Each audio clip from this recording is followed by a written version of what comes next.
The stream is now live. I hereby call to order the Tuesday, September 22, 2020 meeting of the Milwaukee Area Technical College District Board. Would you please take the roll call? Sure. Director Case? Here. Director Foley? Here. Director Hamilton? Director Mendieta Ramos? Here. Director Mitchell? Director Mays? Here. Director Olson? Here. Director Phelps-Okoro? Present. Director Wilson?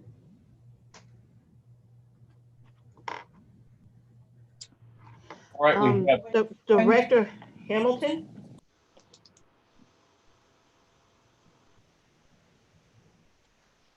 taking the roll call. Director Hamilton, can you respond? I am here. Okay. We have a quorum. Are we in compliance with the open meetings law? Yes, we are in compliance with the open meetings law. I understand we have no requests for comment from the public today. Is that still correct? That's correct. Okay.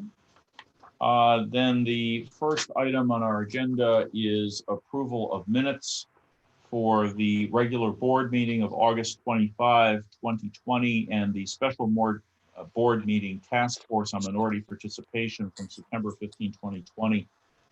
Could I have a motion to approve both, and then we'll open it up for questions or discussion? So moved. Director Hamilton. Is there a second? Second. Okay, we have a motion from Director Hamilton and a second by Director Phelps-Okoro. Is there any discussion on the minutes? None. We have a motion by Director Hamilton, a second by Director Phelps-Okoro. Would all those in favor of approving the minutes from both of those meetings indicate that by saying aye? Aye. Aye. Aye. Any opposed? The minutes are approved. Next is approval of the consent agenda items. Again, I'm going to ask for a motion to approve and a second to approve them all, and then I will ask if there are any comments or questions on each one, so we can do this as expeditiously as possible. Is there a motion to approve the consent agenda items? Move for approval. Second, Director Hamilton. Okay, we have a motion by Director Phelps-Okoro and a second by Director Hamilton. Are there any comments, questions about the bills from August 2020? There being none, are there any questions or comments on the financial report from August 2020? Are there any questions or comments on the human resources report? Are there any comments or questions on the procurement report? Are there any comments or questions on the annual affirmative action report? There being none, we have a motion by Director Phelps-Okoro and a second by Director Hamilton. With all those in favor of approval of the consent agenda items indicate that by saying aye. Aye. Aye. Aye. Aye. Any Aye. opposed? Any opposed? Motion passes. Next are the board action items. The first is Resolution F0146-09-20, authorizing the sale of $1.5 million general obligation promissory notes, Series 2020-2021D of Milwaukee Area Technical College District, Wisconsin. Is there a motion to approve the resolution? Move to approve the resolution. Is there a second? I'll second. I'm sorry, I didn't catch who that was. Was that Dr. Olson? That was, yep. Thank you. There's a motion by Director Phelps-Okoro and a second by Director Phelps-Okoro. Mr. Meehan, can you tell me about the sale? Yes, good evening. Be happy to. based on direction from the board from the last meeting, we prepared the official statement, communicated with Moody's in the marketplace, and held a bid opening this morning at 9:30. The bids, as you can see, there are 4 bidders, and the winning bidder, Fidelity Capital, came in at a 0.4180%. And so, though I sound a little bit like a broken record, it's a nice record that rates continue to be low. I wanted to compare this not to the C series because that was a bigger issue. So therefore we had more bidders, more firepower, but really the B issue, the last $1.5 million issue we did. And in comparison to that, my notes are that the 3rd place bid here at Huntington, well, they were the 1st place bid on the last B series at a 0.52. So their bid didn't change that much. Fidelity Capital, who won today, they were the 4th place bid, and they were at, a much higher level compared to today being at a 0.41. So the winner was about 10 basis points higher. So rates continued to stay at a low level. Now we did have 7 bidders, so 3 folks didn't show up. I don't think we care. Having 4 aggressive bids like this is good news. Next page. The notes themselves are dated October 15th. That's when the funds will be transferred to MATC. The maturities are June 1, 22 through 25, which matches your principal payments. The first interest payment is June 1 of 21, and that's because we're getting so close to December 1st now. We just use June 1 as the first payment of 2021. You will have the levy that you set next month. You'll have, or November, you'll have the amount needed for debt service, and also you have cash on hand from premiums to make debt service payments. Similar to the other issues, these are non-callable, and the rating's been confirmed at the AA1. Fidelity Capital is a winner at a 0.41. They've bought other issues. I think they bid consistently on your issues, so it was good to see them here again. Next page. As far as the overall financing plan, the series is showing, like I said, this is the 4th sale, Series D. The next issue, subject to board's approval, will be considered at the October 27th board meeting. That's the next item on your agenda to consider the initial resolution. So we're certainly on track for payment for your debt service issues this year, as well as setting up the levy for 21. Next page. And at the back, this is really the credit report, very similar to what you've seen in the past. And I would say that there is no change in any of the language from the last report. I don't expect we will even have a call next month with Moody's because it's, though the valuations will be out October 1st, your audit won't be available until the November-December meeting timeframes. So they'll want to, of course, take a look at the audit when it becomes available. All in all, this information has been provided to your bond counsel and is included in the resolution, which is on your agenda this evening. And we would recommend that you award the sale of the notes to Fidelity Capital. Mr. Chair, I'll be happy to answer any questions the board may have. Thank you, Mr. Meehan. Any questions, Mr. Meehan? Director Olson? Or are you just unmuting? No question. All right, there being no questions, we have a motion from Director Phelps-Akuro to approve the bond sale and a second by Dr. Olson. Would all those in favor indicate that by saying, oh, I'm sorry, I always forget this. We have to do a roll call on these. Could you please conduct the roll call? Sure. Director Hamilton, Aye. Director Mendieta Ramos, Aye. Director Mitchell, Director Mays, Aye. Director Olson, Aye. Director Phelps-Akuro, Aye. Director Wilson, Director Case, Aye. Director Foley. Aye. Motion passes. Thank you. Thank you, John. Next is resolution F0147-09-20, authorizing the issuance of $1.5 million of general obligation promissory notes, series 2020-2021E of Milwaukee Area Technical College, District of Wisconsin. Is there a motion to approve resolution F014709-20?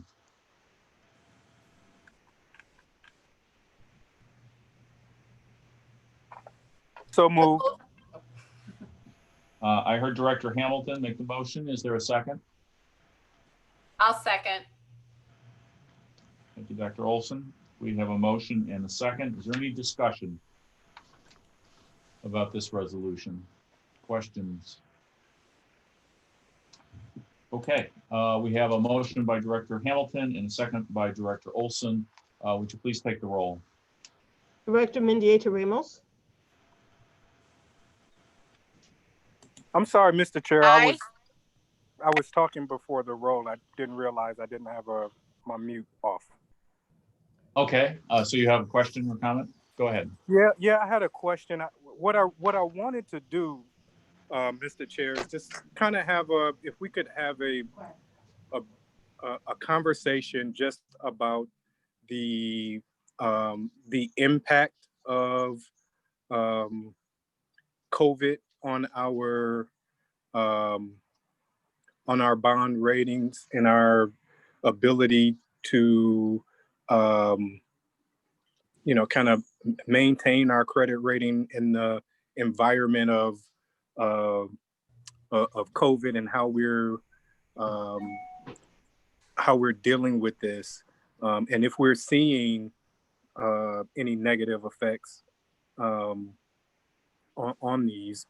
And the reason why I'm asking is because the city just had our credit rating reevaluated, and we've been knocked 2 points, and we're anticipating that having an impact on future borrowing and our ability to kind of maintain the obligations that the city have. And I'm wondering, with some of these decisions and the way that the financial world is responding to MATC, is there something for us to be aware of? Are we seeing that same type of impact?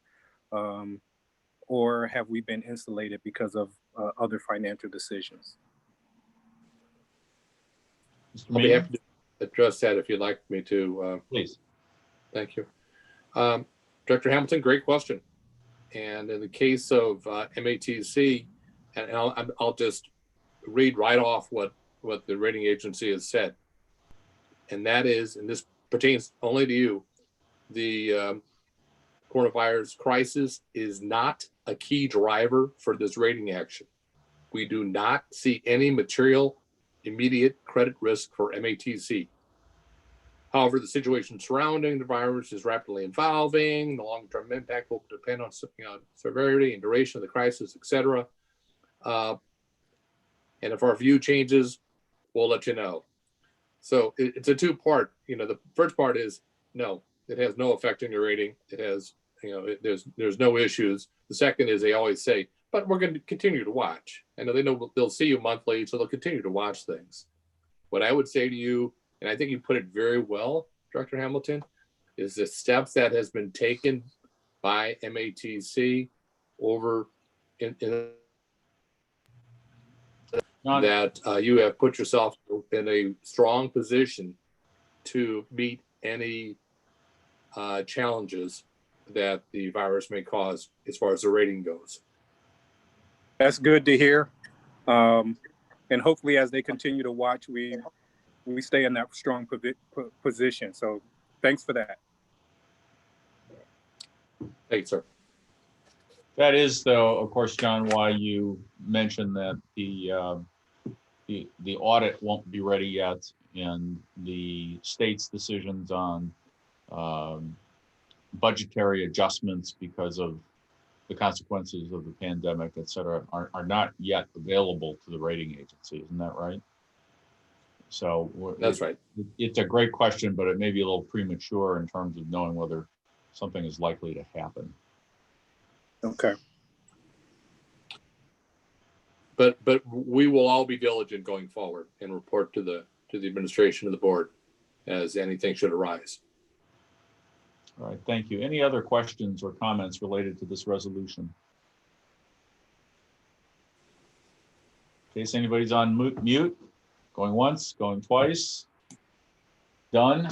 We have a motion by Director Hamilton and a second by Director Olson. Would you please take the roll on this resolution? Okay, I'll start over. Director Mendieta Ramos, Aye. Director Mays, Aye. Director Olson, Aye. Director Phelps Socorro, Aye. excuse me, Director Wilson, Director Case, Aye. Director Hamilton, Aye. Director Foley. Aye. I believe you skipped Director Mitchell. I don't know that he's here, but let's call his name just to make sure. Director Mitchell, Okay. Motion passes. Resolution Thank is you. approved. Thank you, John. Next action item is approval of the presidential evaluation instrument. This has been sent to you a couple of times. My hope is that we can answer any questions there might be tonight and take a vote on approval. If there are additional questions that need work on the instrument or what have you, we can do the approval at the next board meeting. But let's start with a motion and a second for approval of the presidential evaluation instrument. Is there a motion? So moved. Director Case. Thank you, Director Case. Is there a second? Second, Director Mendieta Ramos. Thank you. And any discussion?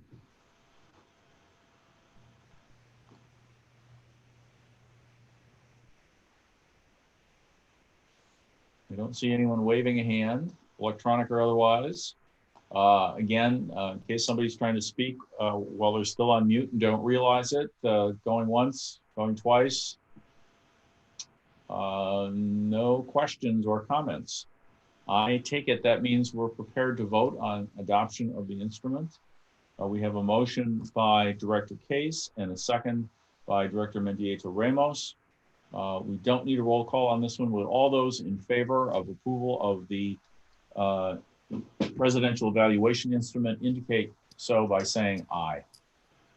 Aye. Aye. Aye. Aye. Aye. Aye. Any opposed?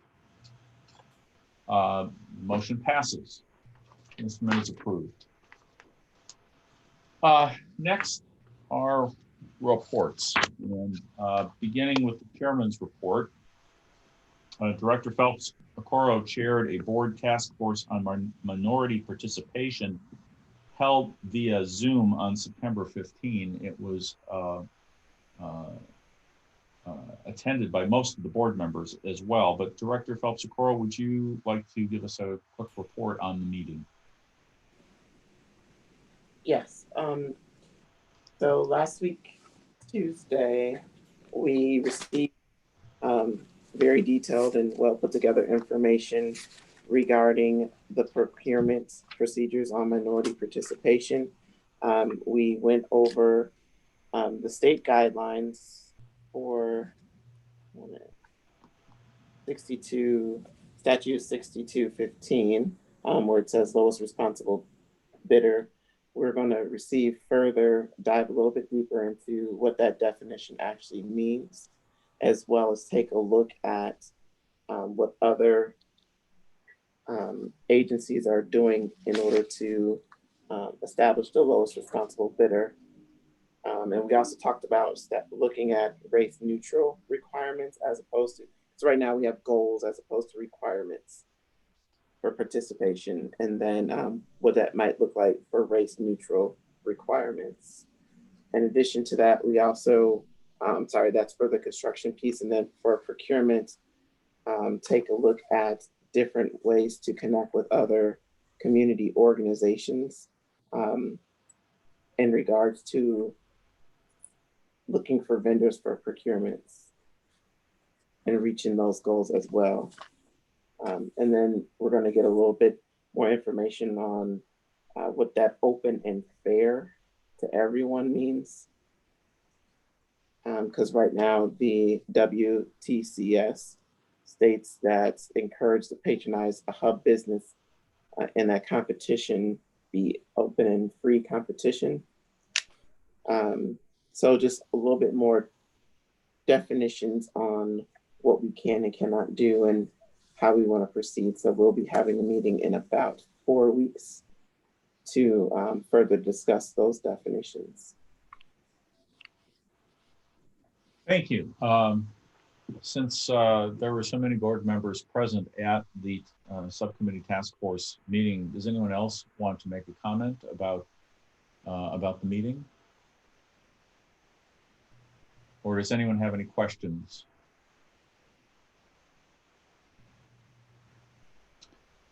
Okay, thank you, Director Phelps-Coro. Next on the chair's report is that the Association of Community College Trustees, the ACCT, will be holding its annual meeting this year by Zoom on October 5th through 8th. A number of the directors, including myself, Director Case, Director Phelps-Coro, recently, I'm sorry if I've left anybody out, have attended this conference in the last year or two. It's been, I think, quite valuable as a tool for seeing what other technical and community colleges are doing, developing leadership skills, board practices, what have you. This is unusual this year because it's not in person, it's via Zoom. We have, as an institution, 2 votes to be cast at this conference to elect people to regional and national positions. There are 2 people from the Wisconsin Technical College system running for office. John Lucas from Lakeshore is running for director of the ACCT at large, and Zaida Hernandez Harrison from Gateway is running for diversity, equity, and inclusion representative for the central region. We'd like to support them if we can. I think what I would like the board members to do is to take a look at the ACCT agenda. If you Google ACCT 2020 conference, you'll find it immediately. And let me or Beth know, let's make it Beth so all the information is going to one place, if you would like to register to attend. And we can assign the voting responsibilities to whoever chooses to attend. So let Beth or Gwen, either will do, they talk to each other commonly. Let them know if you would like to participate through the Zoom conference this year. Another point is that there's another professional development opportunity for board members. The Wisconsin Technical College District Boards Association is having its fall meeting October 23rd, 2020. Again, it will be by Zoom this year. You should be receiving monthly emails with information from the association. As a result of the planning meeting that I attended last month, the decision was made that the association is going to start recording and posting to the website its training programs for board members. They're on a 3 or 4 year cycle of presentation. So once every 4 years or once every 3 years, the same topic gets discussed, which is a pretty long time to wait for some of the training sessions. So they're going to start recording them and posting them so that any board member that wants to improve understanding of the technical college system, board governance, other specific topics can go there and view the last presentation that was made and not have to wait 3 or 4 years in order to see the whole set. I would encourage particularly new board members, but all board members generally to look at the list of programs they're offering. I think they're very helpful. Next is the President's report. Dr. Martin. Well, good evening, board members and colleagues. On September 16th, the Wisconsin Technical College System unanimously approved our proposal for student housing in partnership with J. Jefferson Company. That was the very last hurdle that we had. You will recall this is the Journal Sentinel office building, which will be converted into housing for us. We also then had an interview, Janice Falkenberg and me, for a story about this housing with the Milwaukee Business Journal. We had another opportunity where I was able to represent MATC as a panelist for the Greater Milwaukee Committee September 14th discussion on how the colleges are continuing to provide instruction and support students during this pandemic. I am pleased to announce that we have filled the position for the Chief Human Resource Office position with Ms. L. Bonds. You probably noticed her name on this month's Human Resources report. I look forward to introducing her to you at a future board meeting. She starts at the end of October. She currently is working at Waukesha County Technical College. So we're very pleased and excited about her starting. Also on the staffing front, we are currently interviewing for the EVP position and hope to have that filled by December. Training the Trades, a collaborative between the City of Milwaukee, the Redevelopment Authority of the City of Milwaukee, Milwaukee Area Technical College, and JCP Construction and Social Development Commission, that's a mouthful, was awarded the Northwestern Mutual Collaboration Mandy Award. Mandy stands for Milwaukee Awards for Neighborhood Development Innovation. The city provided the houses, MATC and Social Development Commission provided the students that worked on the projects, with JCP Construction acting as a general contractor and providing oversight of the work. The college will kick off Hispanic Heritage Month by hosting a virtual panel discussion tomorrow on national, state, and local issues impacting the Hispanic community. Mr. Garcia, president of LULAC, will speak on the national issues. I would also like to thank Dr. Wilma Bonaparte, Dr. Arturo Martinez, and the Hispanic Serving Institution Task Force for their efforts on providing a wide range of activities to celebrate this culture for this month. That concludes my report. Thank you. Any questions for Dr. Martin on her report?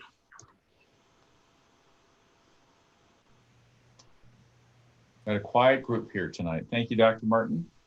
Next is the District Student Senate report, although we won't have one because there is no student representative at present. Mr. Zachary, the Milwaukee PBS General Manager's report, please. Good afternoon, Chair Foley, MATC board members, Dr. Martin, faculty, staff, and members of the public. I'll begin with the financial results from Milwaukee PBS's just concluded August and September fundraising drive. Our efforts resulted in $167,710 raised from 1,064 donors. This is 96% toward our goal of 175,000 and less than last year's drive, 201,000. But last year we had an extra weekend. Next week on October 1, our long-running news and public affairs series, Black Nouveau, begins its 29th season. We're very happy to welcome Black Nouveau's new host, Earl Arms. As we head into the final weeks leading up to the November elections, our 3 news and public affairs series, Black Nouveau, Adelante, and 1036 will be producing special editions. We'll mail you more information on those upcoming shows. And lastly, with December being not all that far off, we're starting plans for the next MATC virtual commencement ceremony. Dr. Jeff Jans, Equan Burrows, and I meet next week to map out the production. And once again, parents and students will be able to watch the event on Milwaukee PBS. This concludes today's report on Milwaukee PBS. Thank you. I'm happy to answer any questions you may have. Hi there. I happen to have a question. I missed who you said the new host was. Earl Arms, ARMS. Thank you. Thank you. Good to see you. You too. Literally. Any other questions for Mr. Zachary? Thank you for that report. Next is the Legislative Matters Report. Janice, are you doing this? Yes, I would just, I'm going to turn over to Rami Zelenkova, who's our lobbyist, who will present the report that was sent to all the board members. Great. Thank you, Janice. Good afternoon, everyone.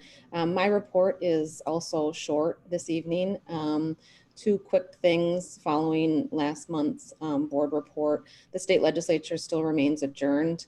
The Governor Evers did call for a special session on policing accountability and transparency. The special session call is still open. However, the legislature has not come in for the call, and at this point, I do not expect them to do so. There is an effort, however, to create a task force on policing accountability and racial disparities, and the legislature is in the process of doing that at this time. Regarding federal action on a stimulus relief fund specific to COVID, negotiations are still stalled among House, Senate, and White House leadership. And so I think at this point, it's probably unlikely that a relief package will be approved before Election Day, but we'll continue to monitor that. The bulk of my report is going to focus on the state agencies submitting their 2021-23 biennial budget requests to the governor. Agencies submitted those requests to the governor last week. I linked in the report the Wisconsin Technical College System request. It's an increase of just over 2% of base budget.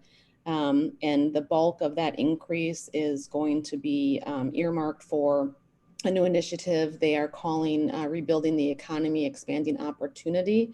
You can see all of the detail in the budget request starting on page 36, which is embedded in the report. But generally, the request is for $24 million in new funding to provide grants to district boards to provide additional funding for students in each year of the next biennium, with targeting those individuals who would be qualified under the adult basic education students and English language learners to enable them to attain a short-term credential.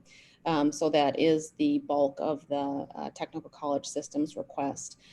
Just as a reminder, this is a request of the agency. In terms of next steps, the governor will review all of his agency requests and then decide in his own budget recommendation to the legislature, which he'll introduce next year, what he will propose based on what the agencies are requesting, and then it will begin the legislative process. So still a ways to go, but generally I think this is something positive for us to look at and to potentially, of course, support. And with that, I'll pause and see if there are any questions or comments.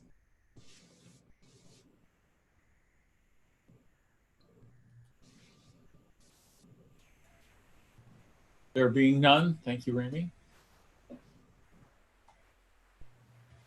Let's move on to board monitoring, the enrollment report from Dr. Law. Good afternoon. So as of the morning of September 22nd, MATC has a total of 4,603 FTEs, which represents us being at 93.6% of our budgeted year-to-date goal and 91.39% of our budgeted end of period goal. We have seen an increase in the enrollment of new students over the last month. With the number of courses starting September 28th, as well as in subsequent weeks, we do expect to see a modest increase in enrollments between now and the end of the term. As we prepare for spring registration period that begins in November, teams are addressing areas of the onboarding process, such as paying for college, financial aid distribution, as well as services in the admission center and pathway offices. We also anticipate increased retention due to the implementation of guided pathways.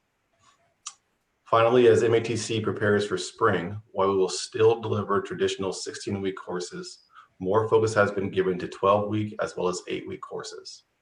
These flexible spring options continue to move us in the direction of more 8-week sections, with students taking fewer classes at one time and seeing greater success in a shorter time period.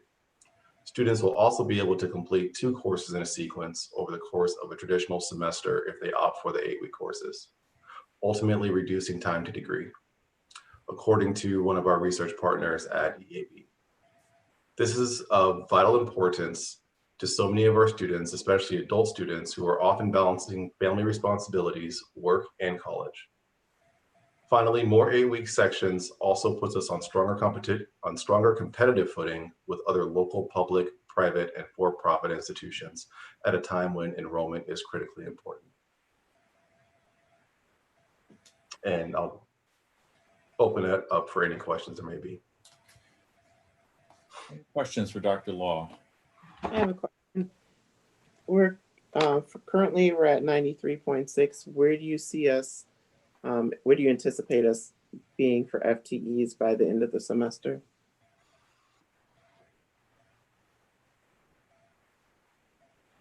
That is a good question. We do have increased activity in regards to reaching out to students and having them enroll.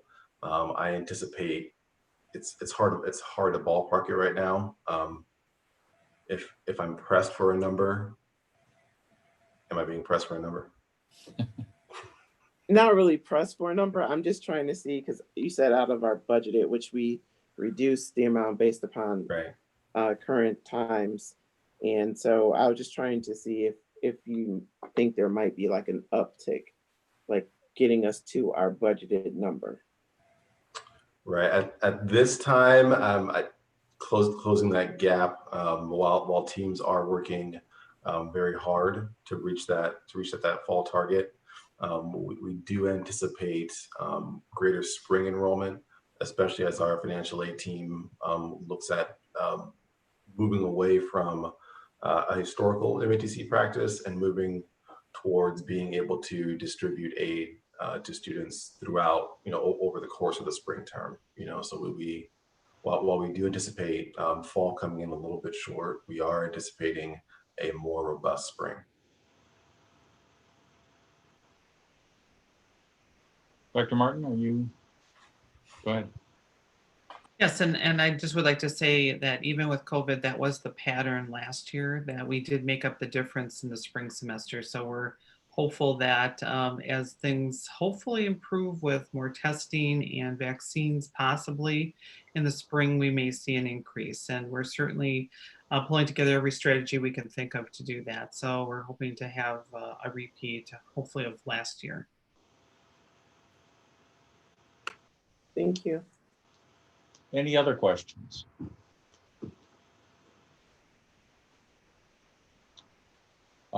Dr. Law, there is one area I would encourage you to look at, and that is the group that reviews credit transfer requests from other institutions to this one toward a degree, based on anecdote, is a little overwhelmed and a bit behind. They might be able to get some more people enrolled quickly if there is some assistance there, some focus there. Agreed. So over these next 5 or 6 weeks leading up to the next registration period, we have weekly meetings scheduled with our transcript processing team as well as our credit for prior learning team as well, to take a look at the processes and have more enhanced systems in place in anticipation of our spring enrollment period. Okay, good. Anyone else? Again, I can't see all of you once, but going once, going twice. Sold. Thank you, Dr. Law.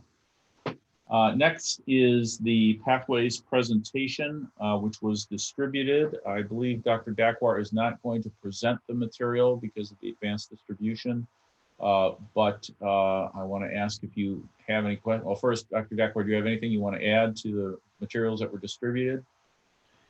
No, but I'll be glad to entertain any questions the board may have.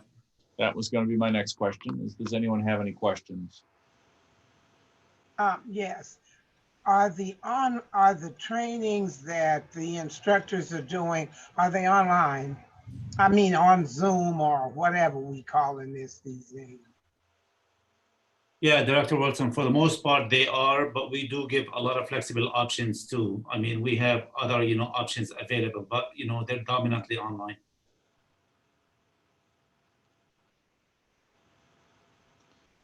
Anyone else? I just have a sort of a continuing question, and I don't expect an answer tonight, but I would like to hear about this on a regular basis as we deal with the COVID situation and the huge change toward predominantly online classes for most people. And that is, how confident are we that the online classes are as effective as the in-person classes were before? And how can we assess that and measure that?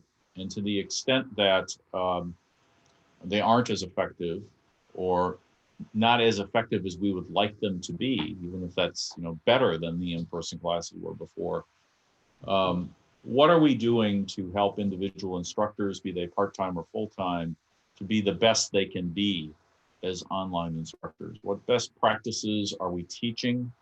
Are we monitoring performance in any way to see if some faculty members need assistance to be better?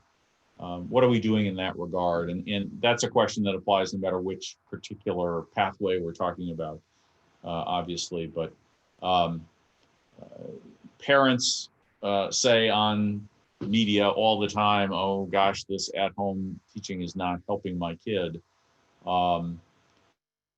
We learn differently, but I think there are some best practices developing out there, and I just want to make sure that we are aware of them and bringing them in and bringing them home to individual instructors. So I'd like to hear about what our efforts are in that regard going forward, if we could. If you have something to tell us about that now, that would be great too. I would say by all means, and all good questions, and we do have comparative data that we can share. We'll be glad to share something in advance of the board meeting next time around, and we'll be glad to have more discussion as well. Okay, I'd like to see that. Anyone else? Dr. Deckler. Question. Director Wilson. Probably a question for Dr. Law. Have we been finding that since students are working from home that you have as many requests? Do you have less or more requests for services that they may need, i.e. food, housing, whatever those things are that they may need? That I know at one time there was quite a bit of requests for them. I'm not sure, I haven't heard anything, and they tell me no news is good news, but I just want to know. Thank you, Director Wilson. Are you referring specifically to CARES funds or to other requests that may come into the institution? To any social service needs that they may have, whether it's through CARES or through those who don't qualify for CARES. Understandable. So I know this week, that Monday morning at 8:30, that the final CARES email went out to students, and we have received a significant response. So we do expect to exhaust all CARES funds that we have here shortly. In regards to other requests, I believe Dr. Jantz is on the line, and I hate to punt it over to Dr. Jantz, but I know him and his team take care of those different services in regards to childcare and food requests. Yeah, thank you. This is Jeff Jantz. What I would say is that I will also punt it to my Dean of Student Experience, Equan Burrows, who is on. But I can tell you that the social services that we provide through the Student Resource Center remain available to our students online or by phone. And we are also actively meeting on food insecurities. And we have already given some of our students who have expressed a need access to food. And we have a goal and a desire to set up food pantry. And the goal would be to have that ready to go by the end of this school year. Dean Burrows, do you have any other specific information you care to share? I would agree with you, Dr. Jantz, and thank you, Dr. Law. for the question. In essence, I believe that we are experiencing uptick in requests, as we know that our social climate is definitely put a strain on a number of our students. What's great about it, though, is that our department has responded to that need and has provided a number of different ways for students to access and reach out for those support services. And I'll speak to it a little bit later in our presentation about our Student Resource Center. But again, with the uptick, we've been able to streamline our processes and give valuable services to our students that are in need right now. And so the answer is yes to your question. Obviously, we are working through that as time goes on. I think part of Director Wilson's question was, are students actually taking advantage of this now that they are working from home as much as they were taking advantage of it before? And I don't think I heard an answer to that part of her question. Can you address that? I can, and I can definitely get back to the board with a detailed report of then and now. Anecdotally, the answer that I would give is that more students are reaching out, yes, now than ever before, be it that, again, our climate is what it is, and our student population by demographic falls within that framework of the socioeconomically deprived threshold in that aspect. And so, yes, we are seeing an uptick and we are responding in kind.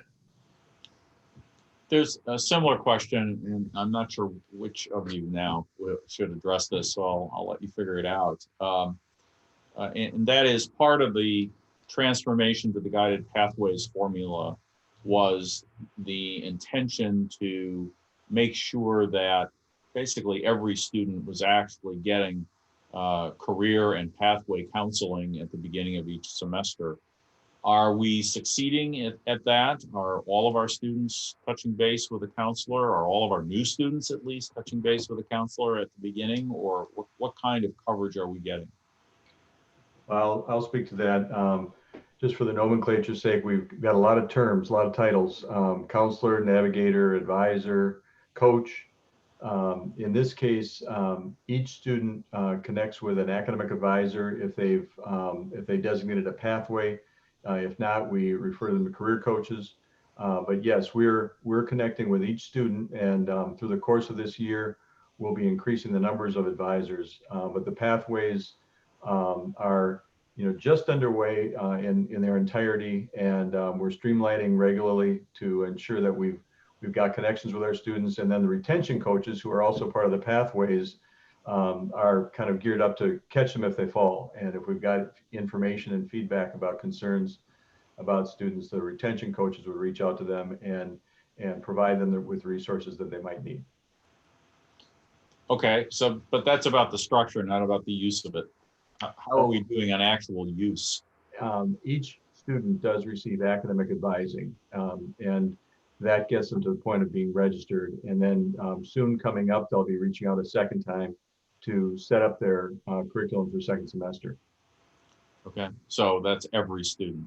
Yes, okay. Every student who's connected to a pathway, and those who are not will be directed through a career coach to an advisor.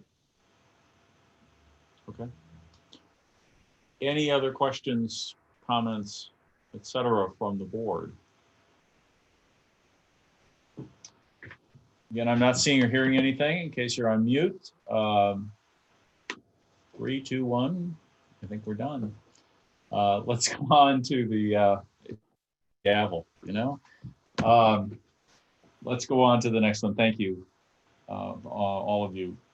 You're welcome. The next is the marketing plan by Laura Bray. Hi, good afternoon, evening, everyone. I will kick things off, and we're sharing a presentation as well. And so what we're going to recap, and I'm going to really turn most of it over to Tony Tagliavia, who serves as Director of Marketing Communications. One of the changes that happened coming into this year is a structural change where the area of recruitment is now under the area of advancement and communications.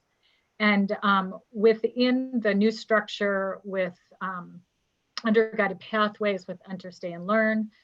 We've really done a lot of work to integrate with the new pathways and really looking at how best we can do marketing for those pathways, but also just integrating with that system. So we're really working as the first introduction to a student, whether it be from a recruiter who's talking with their high school guidance counselor, or even our marketing messages and our marketing strategies. So I'm going to turn it over to Tony, who's going to give an overview of what the recap of results and what's new, and then answer any questions you might have. Tony. Thanks, Laura. As Laura mentioned, I'm Tony Taljuvia. I'm the Director of Marketing and Communications for the college. So we'll spend a little time walking through what happened over the past academic year and the results we saw and how that helped drove our plan for the academic year that's now underway, and of course, time for your questions. So I know we have some new members to the board who I haven't had the chance to present to. Just to give you a quick update, this is now the start of our third year with this enrollment-focused marketing campaign. The key core messages are the alternative to crushing debt, the alternative to being replaced by robots, and the alternative to dead-end jobs. And this campaign was built really from the ground up with our nationally recognized ad agency that's just an absolute expert in higher ed marketing. They were the only ad agency on a recent webinar put on by the National Organization of Two-Year College Marketers to tell people how to market during COVID. And it was great to see the strategies that we're using being shared as examples nationally. And they brought together this strategy working with us and our creative team, but also meeting with students, employees, community leaders, K-12 partners, and many others, and alumni to build this. So that's kind of the core of our enrollment-focused marketing. And I emphasize enrollment-focused because we'll touch on that when we come to what's going to be new this year in terms of getting to some more brand building ads. So where are those ads going out there? The bulk of our spend is in targeted digital advertising. You see the different little icons there. Those represent the bulk of our digital channels. The three at the top and left are the ones where we put most of our resources. Facebook, Instagram, and Google represents collectively the single largest investment in advertising that we make. We were also on Snapchat this year, YouTube, Twitter, also what's called OTT or streaming television. We had pre-roll ads. We do have some traditional ads out in the market, a partnership with the Milwaukee Kickers, some high school athletics partnerships. We tested the waters with a car wrap this year for Uber and Lyft drivers, that their cars were wrapped and then they actually had materials with them in the car for if the people they were transporting were interested in the college. Obviously, a changing dynamic with COVID-19, but that's where you would see our ads in this past year. So what were the ads focused around? We talked about the creative, but what were the actual campaigns? So 50 weeks out of the year, we're marketing to high school students, adult learners who we believe are interested in coming back to college, and the people who influence those decisions. So that's happening throughout the year. As we approach registration periods, as others have alluded to just now, in fact, we do paid advertising to our own current students to encourage them to register for the upcoming term or even meet with advisors. We have ads as deadlines approach for the Promise and Restart campaigns. This past year, we launched ads specifically aimed at reaching Hispanic, Latino, Latina households in our work to become a Hispanic serving institution. We do paid ads promoting winter and summer classes in particular. And we had a grant-funded, two grant-funded campaigns this year to promote automotive careers and nursing careers. And without going into great detail, we believe that as we now start to assess the results that we generated, that this could be a model where other industry partners could step forward and help us promote programs and really help them solve their workforce challenge and help us generate greater enrollment and really benefiting everyone involved. So as Laura mentioned, recruitment is now part of the marketing and communications team. The website is also driven within our team. led by Greg Lopez on the web, Marwell Santiago on recruitment. So this past year, we launched a redesigned matc.edu.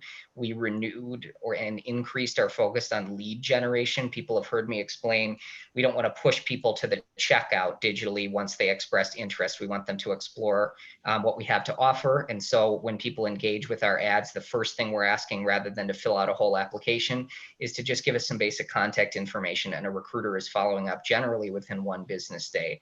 Our recruitment team also pivoted during COVID-19 to host MATC live virtual recruitment sessions. And the team also worked with institutional research to have data-driven goals. So our recruiters are assigned specific high schools that are part of their portfolio. We analyzed historic enrollment data, both at the high school itself and how many of their students come to us, to set attainable but aggressive goals, so that recruiters could drive a greater number of applicants and also keep an eye on how many of those applicants actually enroll. And then one note briefly, you can see on the website, really building in that lead generation process onto the web too. So you can request info, even if you're not interacting with an ad. If you're just ready to talk to someone, request info, and then you can connect with a recruiter. That virtual visit piece connects to those MATC live sessions. And then we want students who are ready to apply to be able to do that right away. So we will spend a brief moment talking about goals and results. Overall, we're wanting to increase enrollment, strengthen the region's relationship with the college, position us as vital to the community, and position us for success with initiatives or frameworks like the Promise and Pathways. So on our digital ads, we spent about $240,000 on the core ads themselves. That allowed us to show ads digitally 63 million times or so over the past academic year. We got 94,000 clicks and engagements with those ads, and about 16,000 conversions, meaning people actually going onto our website or giving us their contact information. The way that the KPIs or key performance indicators oftentimes are, that's where you see CTR, that's the click-through rate, or CVR, the conversion rate. The bottom line is we look at these campaigns every time, and we can actually say this message had people clicking more often. Let's put more money here. We had more students ultimately convert with this message than with that message, or with this channel than with that channel. Let's shift. And when we talk about, which I will very briefly in a moment, our plans for the next year, you'll see how these results kind of inform that. So for all the campaigns I outlined, for all the channels I outlined, we can see those same statistics that you're seeing there and use that to make our ads better and more effective. So this is, those are, they feel like inside baseball, but what's the biggest key performance indicator for us? We want to drive more applications. So new completed applications were up throughout COVID-19, all throughout the spring and summer. To be very clear, that's the result of a really good working relationship with Dr. Law and the Enrollment Services team, the Dean of Enrollment Services, the Director of Admissions.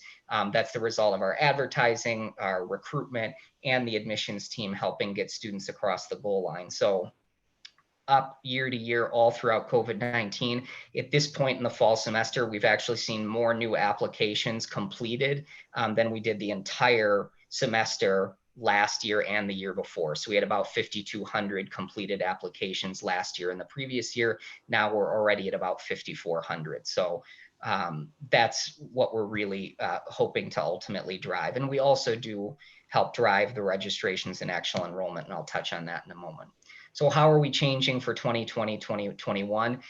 We're expanding those 3 core messages. You saw me talk about the alternative to crushing debt, to dead-end jobs, to being replaced by robots. We're adding 2 new key core messages, one for 4-year students who are rethinking their whole plans right now, and one for displaced workers. To be clear, we already have ads in the marketplace. We adapted really quickly to reach these audiences, but we believe that both of these audiences are worth continuing to reach. And so we're having whole arms of the campaign that will be reaching them. Also added in the fall that will continue. So we do paid ads for our current students to encourage them to register. We're also using retargeting so that our students who were just admitted to MATC but haven't registered are also seeing ads. So not just the spring students who haven't registered for fall, but the students that have been applying to us to start but aren't registered, they'll see paid pushes from us. We're testing TikTok. Obviously, there's lots of complications with that right now with what's happening at the federal government level, but we're positioned, assuming that that continues and continues to be as astoundingly popular as it is with Generation Z, which is our direct from high school audience. We'll be testing out ads in that platform, and we'll be doing a little bit more with Pandora. Last year we did some Spotify, but again, when we look at those key performance indicators, we were able to say we're just not getting the return on investment that we want there. And so we're going to be doing a little bit more with Pandora. Lastly, we'll be moving to have more of our landing pages for ads bilingual, so that when students click on our ads, they have the option to engage in English or Spanish. We did that with just the ads specifically targeted at Hispanic, Latino audiences. Bottom line, we found that the younger students that we were reaching want to engage directly with our maiden campaigns, but we just want to give them the option to engage in Spanish rather than have a campaign that's geared directly toward them. I mentioned before, almost all of our ads, I've been here 3 years, and almost all of our paid ads are around enrollment. That's been our most critical task and continues to be. This year, we set aside funds to do more brand awareness ads, and we're engaging with the agency right now on our plans for that, so that people who may not be parents of current students or prospective students, we're reaching a broader audience with what it is that we do. And so the message is a little different. It has a secondary enrollment benefit because some of the people we reach may have high school age students or may have a brother, sister, uncle, cousin, aunt, coworker who's looking for a college education. But it's about really branding us and expanding knowledge of what we do. We've also set aside funds specifically for marketing each campus in a more strategic way and for marketing each pathway in a strategic way, including testing some program-based marketing for programs where we know there is a need in the community, where we can serve more students and where students can get family sustaining wages. And then lastly, we're going to be auditing all of our student facing communication, looking at all the messages that students get outside of our paid ads to try and bring them together with one voice and make sure we're saying what we need to be saying about the college as we move forward. So that's in a nutshell where we've been over the past year and where we're looking to go for the year coming up. And I'm certainly open to any questions that you might have. Any questions?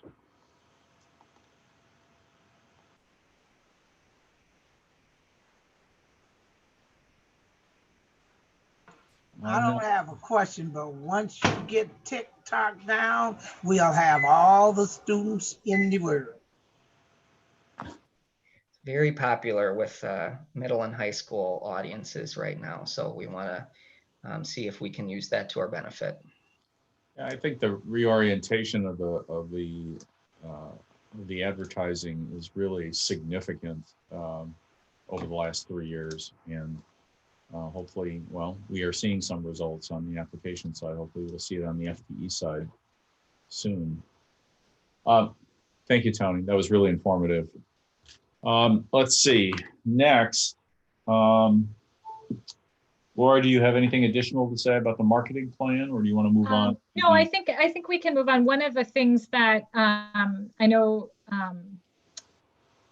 that it comes up from time to time is because we're doing so much paid advertising, it really is so targeted at the people that are likely students. And what we're going to be looking at doing with the brand building and even some of the things that you'll see in terms of billboards and everything, you might see it. But just because you as board members might not be seeing it, might just be because you're not our target audience. And what's really great about we've really made a critical decision to do as much spend where we can track. As a result of these ads, we're seeing this uptick in actual application. And so that has been I think that's been really important, and it helps us pivot. If certain messages aren't hitting, we can pull down advertising that's out there in the marketplace and really respond very quickly and not have the sunk costs of billboards, et cetera. And so we're still ensuring that we have some billboards and other things out there, but we're really seeing the benefit of that strategy in a major way. So, and I really thank Tony and certainly the Vision Point for their leadership and all of the partners on the cabinet and throughout the college who have really helped to bring this campaign to life. Thank you. Let's go on to workforce solutions. So actually our slide deck, I believe we have the foundation first and then workforce solutions. That's fine. So for those that are newer board members, I serve as the Vice President of College Advancement and External Communications. And so that includes the areas that Tony just reported on, recruitment and marketing communications, special events, but then also our advancement activities. And the way that I view advancement really is not just fundraising, but the kind of relationship building that we can do as a college, where we align a company or a donor and their strategic goals to those things that we know our students and our college needs to be successful. And so it really is not just a matter of hitting fundraising goals. And you'll see that we're seeing some really great progress, but it's over time trying to build communities of support for our students. And so I'll walk you through that quickly. So the MATC Foundation is a separate 501c3. If you go to the first slide, thank you, is a separate 501c3 nonprofit organization who raises funds and also manages investments for the benefit of MATC students program. And over the course of the past several years, we received both gifts and pledges. And what you'll see is in this slide, and hold for the next one, but this one here, is that we will have years where we have big pledges that are given.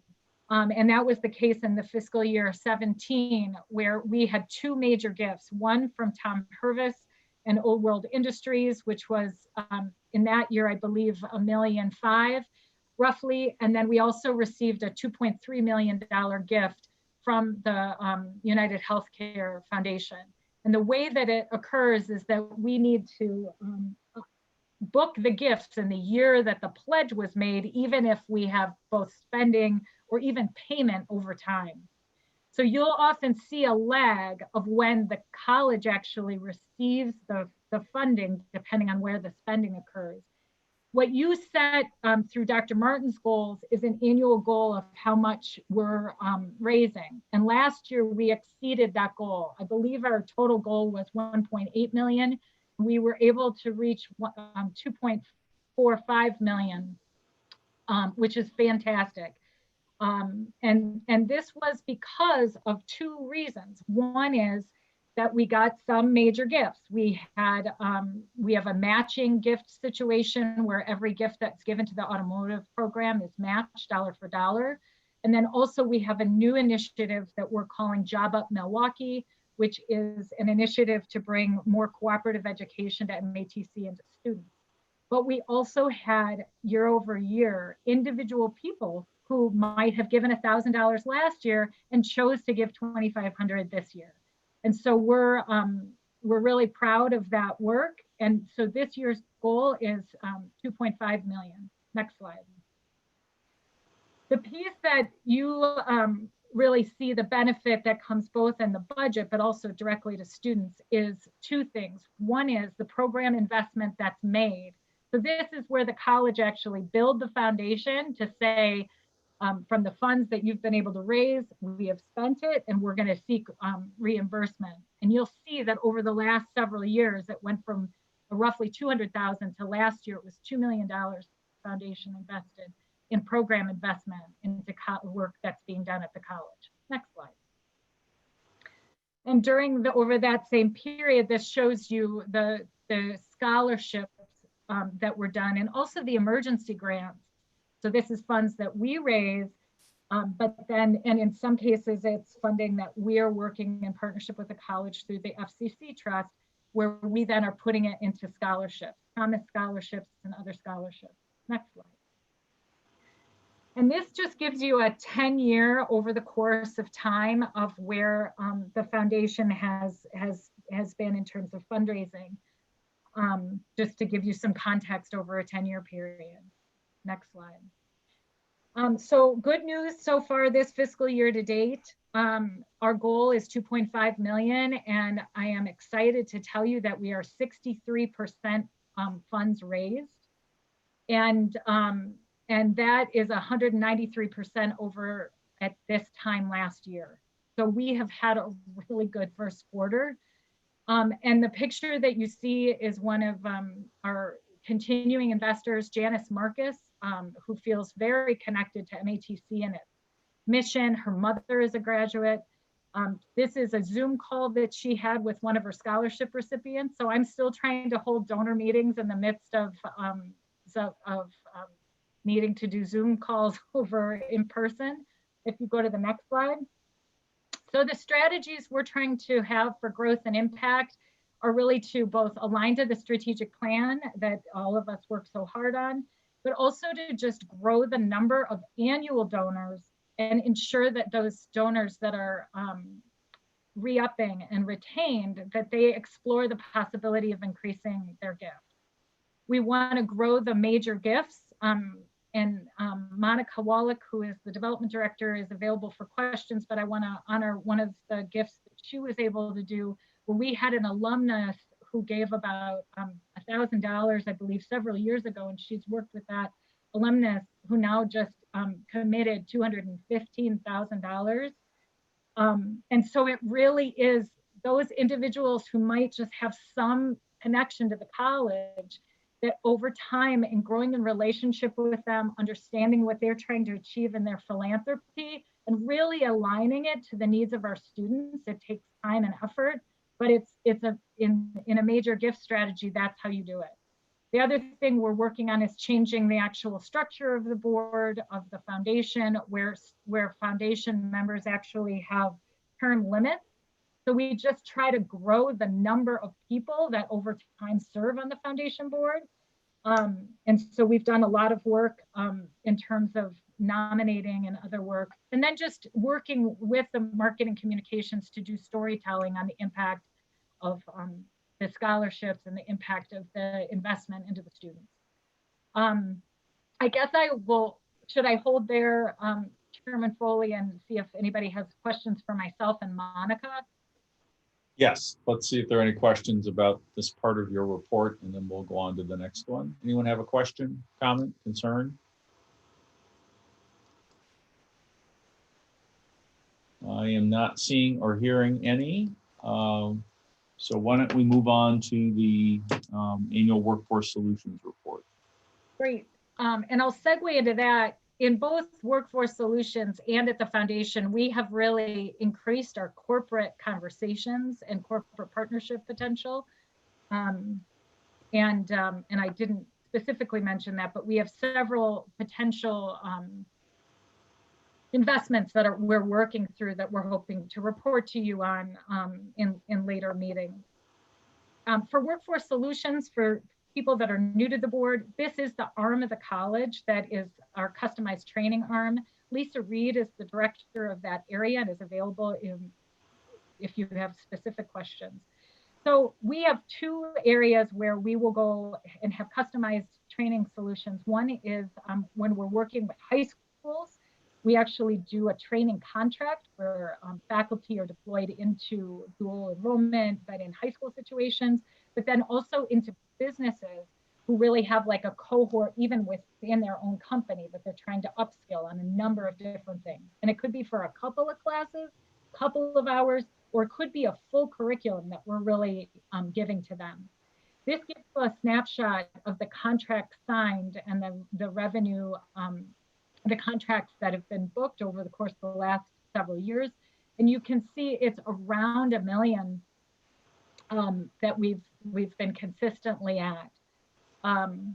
Next slide. The piece of the puzzle is very similar to the foundation, that we can have a signed contract, but we don't actually earn that revenue until we deliver the service. And so this gives you a snapshot in the last 3 years of the earned revenue that we've been able to have the college earn as a result of delivering those contracts. Next slide. This gives you a sense of the number of contracts and customers over time. What's an interesting thing here is you'll see that the number of contracts had a height of 67 contracts in fiscal year 18. And now we're about at 46 last year. But the number of customers have gone up. So in 1 year, we only had 16 customers, and last year we had 36. What we are seeing is that there are less customers who have huge contracts and more that have smaller. And that requires more, and anybody, like can do the math and think about it from a relationship building standpoint. It requires us to have a lot more irons in the fire of potential customers that could be then converted into contracts. So we're really working on both retaining existing customers, but also strategies, because we just know we have to essentially make it up in volume of the number of contracts that we have. A lot of the funding is done where we actually have employers that get a grant that they then have to find a training partner. And what we're finding is that that might bring in a large amount of influx of funding, but what helps to really retain customers over time, because that funding won't be there necessarily every year for the grant, is the sustainable is really having us be part of their training team.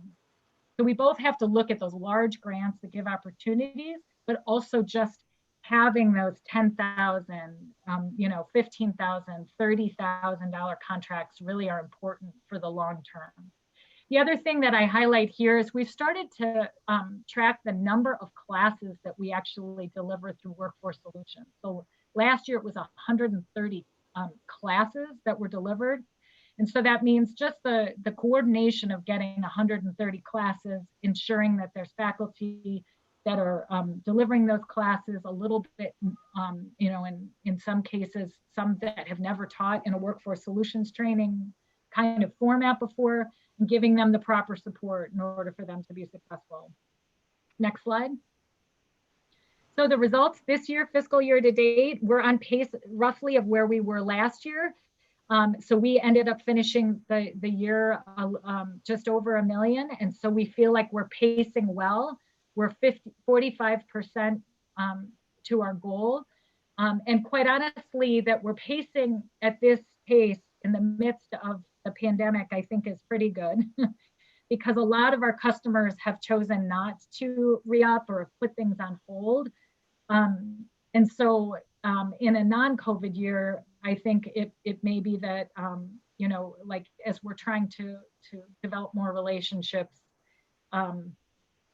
it might be a slightly even rosier story. But right now, we're proud to report that we're 45% of the way with only 1/3 of the year complete.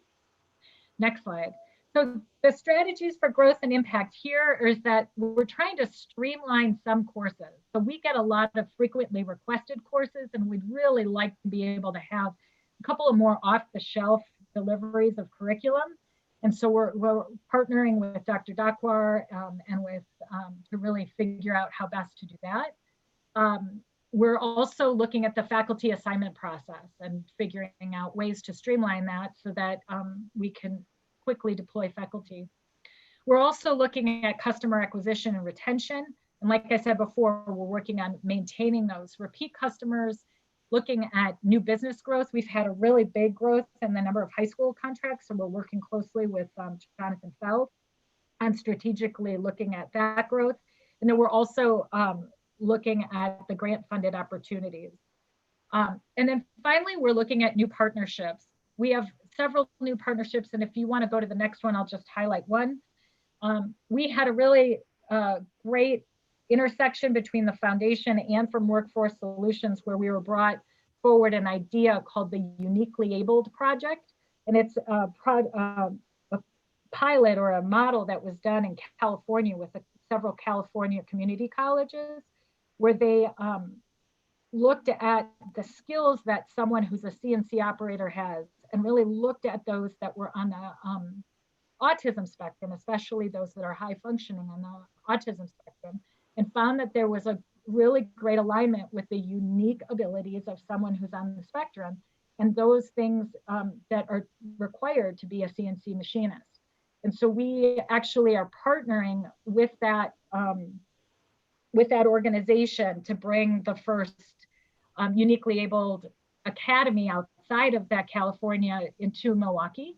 And we were able to use the foundation to get several donors who are very aligned with the issues of those that are on the spectrum. And we're able to raise some money to be able to pilot this. And it will most likely be a workforce solutions contract that's delivered for this group of folks that will learn skills as to become a CNC machinist. So we're really trying to be creative, looking to meet both student needs, but also looking to see how to engage the philanthropic and civic leadership within the Milwaukee area as a whole in a way that can align to our goals at the college. So Lisa Reed is here. Like I said, she's the Director of Workforce Solutions. And if there's any questions you might have for her or even things that came up from Monica, we would be happy to take those now. Any questions? I'm sorry, did somebody have a question?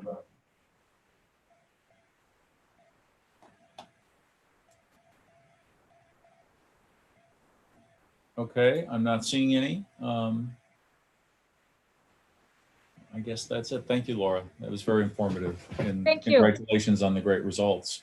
Thank you. Next, Dr. Mannion, Annual Grants Report. Good afternoon, Director Foley. Thanks so much for inviting us to report on all the good work going out of the grants department. I'm actually going to turn it over to Dr. Jennifer Michelet. She's our Director of Quality Planning and Assessment, and she oversees grants, and she has a great story to tell. Jennifer? All right, thank you, Dr. Mannion, and good evening, everybody. The Grants and Resource Development Department became part of the new Institutional Effectiveness Division in March of this year. And the current staff for the department includes 2 grant writers who create proposals, 3 grant coordinators who implement projects, and an administrative assistant. And in my role as Director of Quality Planning and Assessment, I guide the team's efforts to focus our public grant funding on student success. And positioning the Grants and Resource Development Department within institutional effectiveness reflects a new strategic focus on using our public resources to produce valuable and positive outcomes for our students and community. Our grant funding is primarily centered around student success initiatives, equity, professional development, academic innovation, and community services. And the slide that Beth is showing for you now outlines where we stand currently in this year. So as you heard from their report, the MATC Foundation manages funding from private sources like foundations, corporations, and individuals. And my department manages funding from public sources like a federal, state, and local government. So in the current fiscal year, our goal is to bring in $6 million. And so far we have 4.7 million in grant funded projects up and running at the college. And we're especially proud to have received more than $680,000 for innovation in 4 of our academic programs. And you can see those listed under the WTCS competitive grants. To receive these investments in our academic programs, MATC competed successfully against proposals from all 16 Wisconsin Technical College institutions. Beth, can you go to the next slide, please? Thanks. With support from Dr. Martin's executive leadership team, this fall we are introducing a new MATC Grants Council, which will provide shared governance and collaborative decision-making to bring strategic oversight to grant seeking, grant management, and grant reporting. The Grants Council will be meeting regularly to consider projects for funding based on a set of consistent criteria. And importantly, the Grants Council will serve as a single referral point internally for my department and the MATC Foundation. And we're really happy with the collaboration across these units. Our stakeholders and partners at the college will have one channel for their requests and recommendations, and decisions to pursue external funding will be based on strategic priorities with input from multiple perspectives. We anticipate that Grants Council oversight will also strengthen internal accountability for achieving outcomes for our students. Next slide, Beth.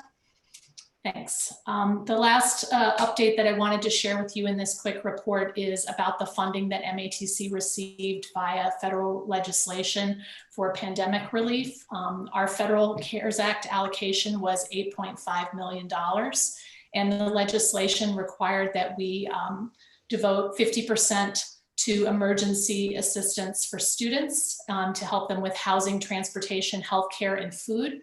And the other 50% per the legislation was allocated for institutional needs. The leadership at MATC prioritized the needs of our students and decided to direct half of the institutional allocation to additional emergency assistance for students. And then we're using the remaining $2.1 million to cover costs associated with significant changes to the delivery of instruction during the pandemic. In addition, you can see here that Governor Evers allocated MATC about $1.7 million derived from the CARES Act. And this funding is being used to help us continue providing educational services to our students and to support continuity of operations during the pandemic. That's what I have for you tonight. Thanks for your attention and support, and I'm happy to respond to any questions you may have.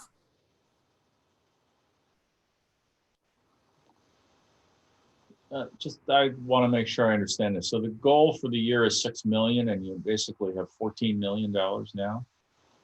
The CARES Act funds actually came in prior to the fiscal year, so we're not including those here. And the 4.7 million that we have brought in this year is outlined on this slide. It's primarily coming from WTCS and a few federal grants. Okay. Any questions?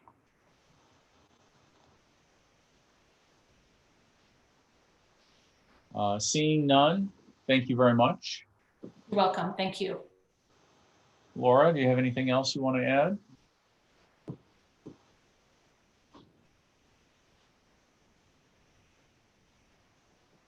Laura, are you still with us?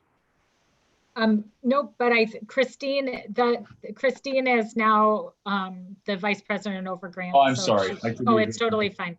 My apologies. We work together so closely that. Christine, do you have anything to add?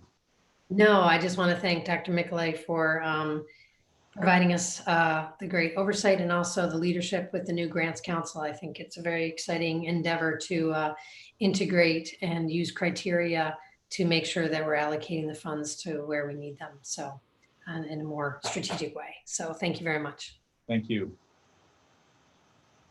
Next report is Student Life Audit by Jeff Jans. Jans? Hello, this is Jeff Jans, and I will just make some introductory comments and then turn it over to our Dean of Student Experience, Equan Burrows. Over a year ago, we endeavored to, after some concerns were being raised in student life, we had both an internal audit by MATC staff and an external review conducted by the National Association of Student Personnel Administrators on the activities, the organizational structure, and the support of students in the Office of Student Life. What I would say coming in to the situation is that there's no department on campus that is more common in higher education than student life. You'd have difficulty finding a college campus 4-year, 2-year that doesn't have something related to student life, student activities, student organizations, student governance. And so it was extremely critical that this functions effectively and efficiently on behalf of our students. I'd also say there's very little more connected to persistence to completion than overall student engagement. And one of the things we've emphasized this fall more than anything else is, along with equity and dealing with the equity gap, but also the issue of needing to find ways to engage our students with this unique situation of having the majority of our students remote. So as a result of these reports, I'd have to say that NASPA, the National Association of Student Personnel Administrators, is the most renowned student services, student affairs trade association. And so I was very pleased upon my arrival in January to see that they were the ones who conducted the external review. With that, I'm going to switch it over to Dean Burrows, who took part in the process of these reviews before my arrival. Thank you so much, Dr. Jans, to the board, Chairperson, Madam President. Thank you guys for having us here. As Dr. Jans so eloquently stated, NASPA is that agency, the top tier agency to support us in our endeavors to review and revise our structures within the MATC Student Life Framework. I'm proud to announce, if you go to the next slide, and again, I won't belabor the time here. I do want to answer your questions if you do have any. But ultimately, the focus of this interview or of the entire process at large was really geared toward examining the organizational and operational effectiveness of our student life offices, which of course would identify the strengths and gaps and challenges to the structures thereof. And so with that, we gladly went into this review with already having an in-depth analysis done by our internal auditor, Mr. Brian Cubitt. Next slide, if you could. Again, it was eye-opening to me being new to the institution at the time of these reviews. Well, I believe that Brian started that first review in the spring of 2018, and I arrived in the fall thereof. But Guided Pathways was at the center of the push to make sure that we are getting this right. And in doing so, NASPA concluded that student life should align with the Guided Pathways concept when it comes to onboarding and development and engagement and retention of programs that ultimately lead to students completing their educational endeavors and then thereafter transferring to the institutions of their choice or entering the workforce. Next slide, if you could. At large, you all know that holistically, the Office of Student Life is geared toward producing and supporting a variety of educational and recreational, social, cultural, and entertainment programs and services to really assure that our students are being engaged while on campus, to the idea that Dr. Jan spoke of in regard to engagement being a number one or a prime predictor of academic success. But fundamentally, NASPA also identified and recognized our presence and the need thereof of student life's presence in the concept of student success here at the institution. Next slide, if you could.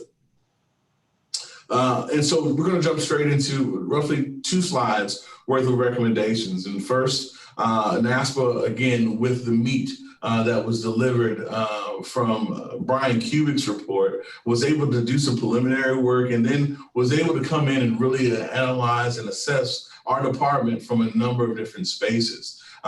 They first went to our entire staff.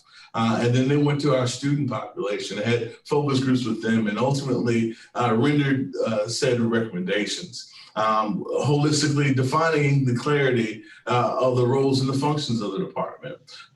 Again, student life at that particular time had grown beyond its original scope and needed to reconceptualize how it operated as a department, transferring all social services from student life to an actual dedicated space that we proudly currently have. And you'll be able to see some visualizations of said space, and I'll be able to give you guys some more insight as to where we are when it comes to that Student Resource Center, and ultimately enhancing collaborations among the district director, staff, and then ultimately our campus directors as well, looking into that one campus mindset and making sure that we're bridging all the gaps and dismantling as many silos as possible.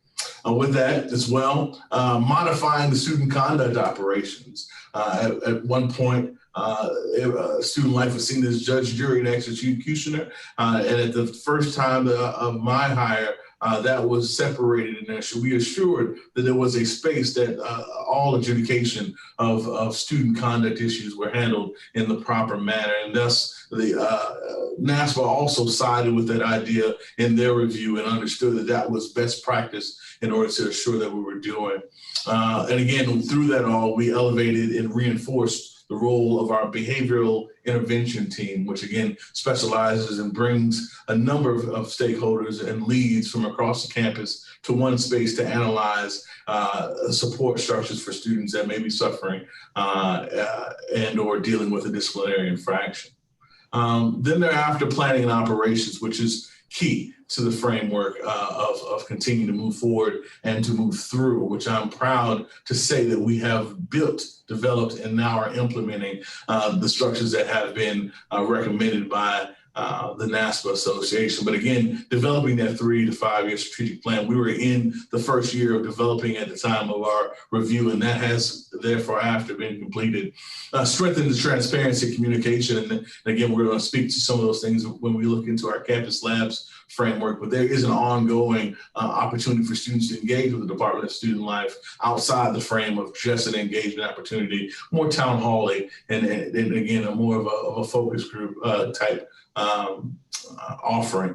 Again, designing those training programs for advisors and student clubs was a primary framework, not only by HOC standard, but by the institutional standards as well. And then lastly, stimulating that environment of collegiality and fairness and openness to the student body at large. And so I'm excited about where we are and where we're going. Next slide. If you look at it, when NASPA left us, and this is where we're going to take a quick pivot and move to where we've been, where we've come from this space. NASPA spoke to the strengths of a talented and motivated staff. At one point, there was only 4 staff members in the department. And of course, through the persistence and support of all the structures here at the college, we were able to get that to 1. I think at the moment we have 1 vacancy left open, which should be filled by the end of the month. And of course, the support of our president, Dr. Martin, has been absolutely astounding, and resources have again allowed us to be as effective as we are today. Guided Pathways, of course, again, was and is a premier framework that I'm proud to continue to follow and develop and curtail it for our unique population of students. But when we look at the challenges, we know we needed more documented processes. We needed more transparency on how those processes were to come to fruition. Communication was a big necessity that we needed to continue to develop and build platforms for, and I'm proud to say that we've done that as well. Training for student leaders, and of course, the newness of staffs and vacant positions at that time especially needed to be filled and created. And so, next slide, if you could. I'm now proud to say that we have developed and maneuvered our student resource offering, and we've moved an entire floor of individuals from a foundation hall into a central location of S215 in our S building, centrally located where students are allowed to again come in, gain resources, and to also air their frustrations or whatever they may be. But there's so many numbers that are founded within this space that I think would definitely stick with us all. But one of them I'm proud of is our number of over 200 students between January and today have actually sought or reached out for counseling and have had a documented counseling visit. We've had over 150 individuals that through the COVID space and time actually come and ask for supports through our virtual intake form for our resource center. So though we're not on campus, we're still providing quality services in that regard. If you could, next slide. The partnerships that Student Life at Large and others across the campus have devoted in order to support the student success has been outstanding. And one of the major initiatives is our voting initiatives that, again, Dr. Lisa Conley and a number of other union representatives and our Student Life staff have come together to join join hands, in essence, to really support and get out the vote. And of course, we now, Student Life, along with a number of other organizations, are partnering with, again, studentvote.org, specifically in Wisconsin, to get students to the information they need in order to register and to be informed voters. Next slide. Of course, Dreamkeepers and Dr. VP Bray did speak to the idea of the grants that, again, the foundation so graciously supports our students with, and one of the frames that not only the foundation supports, but also the system at large, the WCTS system at large supports, is our Dreamkeepers Fund. And ultimately, we have seen, as you can imagine, an extreme amount of interest and need that happened early in March, right about March, when the pandemic rose its ugly head. And again, I'm proud that we were able to utilize and curtail the Dreamkeeper framework to support our students in a myriad of ways. And so I think all of the partners that have supported this endeavor, it truly is having a dramatic effect. I have a story at the end, if we have time, of a student that just recently gained support, and it truly could have saved his life just as of 2 days ago. Please, the next slide. Of course, athletics, doing great as always. The 9 sports, though, through COVID, it's not easy figuring out the best move forward and a way to engage all those students that are now on our scholarships, that are in our spaces, and still being able to engage with them safely while also focusing on academics and development at large. But ultimately, I have to announce that our athletic director, Randy Casey, is doing an amazing job, coach of the year of our region as well, within NCJAA here at MATC. Again, has done a great job with that program. Food services is always morphing and trying to make sure that we're able to provide quality nutrition to our students at any and every junction. One way was the partnership and with our academic frame, and allowing us to utilize our food truck for service. And again, I don't know if anybody was around on campus, there were really great dishes being served out of this mobile, and I'm so proud of that, and I know Carrie would be as well. Carrie Schoner, our director of that area. And again, one more time.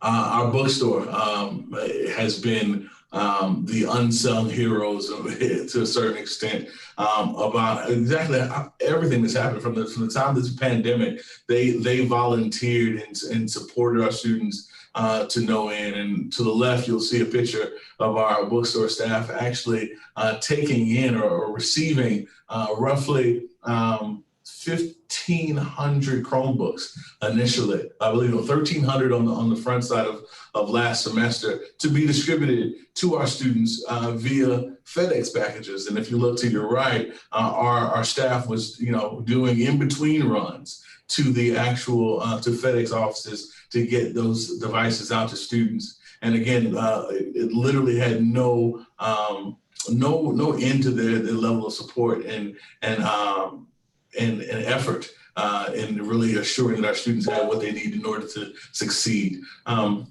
Please, next slide. Childcare, of course, done and has always been a staple of our institution, and it's very important to speak to all the needs of the student and thinking of it from a holistic stance. And a lot of our students are parents and have families that they have to take care of, and having this option and keeping this option available and open to our students have been great, a great asset to again our continued offering to our campus at large. Student life. And I spoke about communication, and holistically, again, we'll entertain any questions that there may be. But again, I want to introduce the idea of the Campus Lab software. If you've not seen it, we've talked about it prior. We've piloted this software, and now it's in full swing and full operation, where students can find organizations, attend events, and then thereafter track their involvement through a co-curricular transcript framework. And again, we can talk about all those things, but in short, think of an Eventbrite for student engagement. This is exactly what that is. You can find an organization institution, you can find a club, you can find an event that particularly suits your fancy. And then thereafter, this system is able to track and give a transcript of their engagement at the end of their time with the institution. And again, when it comes to communicating things out and making sure that things are in a central location or in one space that's digestible for our students, this has been a godsend. Again, a number of institutions across the country utilize this, and I'm excited that we are one of the few in Wisconsin that are actually operating on a level to the point where we're actually now asked on the behalf of Campus Labs to come in and to do a session as to how we've gotten things implemented as quickly as we have. Next slide. All in all, I have to end on the greatest note of all, that again, our basketball team, our men's basketball team, they would be remiss if I didn't say anything about them. But again, regional champions and #1 seed into the tournament. Again, our guys have done a great job and have been standard bearers. And again, looping it all the way around, we're going to be utilizing our athletes, our student leaders, as true champions of the college, that where their stories are paramount and their voices are heard. And so we're excited about being able to continue to develop that framework at large. So again, I open the floor for questions, and I thank you for your time. Thank you, Quan. Questions? Please. Did I hear somebody starting a question? All right, anybody? All right, thank you very much for that detailed report. Absolutely. Mr. Jans, anything to add at the end? No, all I would say is that Equan began at our institution as a director of student life, and he was promoted this spring to become the dean of student experience, which really enveloped many other services, and it gave us the opportunity to further crystallize the best student life operation we can have by having other operations autonomous, like the Student Resource Center, the Judicial Office, and others. So Equan's doing a great job. Great, thank you. That ends the board monitoring report. Any new business? Hearing none, let me just repeat a couple of future events and announcements. October 5 through 8 is the ACCT Leadership Conference. The voting is on, I believe, September 30th, if you're interested in participating to that extent. That is the voting for the regional national positions. Next district board meeting is October 27th at 4:00 p.m. We are adjourned. Thank you all. A lot of very detailed, very great reports tonight. Mark, we need a motion to adjourn. You're right. Thank you. Of course we do. Is there a motion to adjourn? A move to adjourn. Thank I'll you. second it. All those in favor say aye. Aye. Aye. Any opposed? Now we are adjourned. Thank you. Aye. Thank you.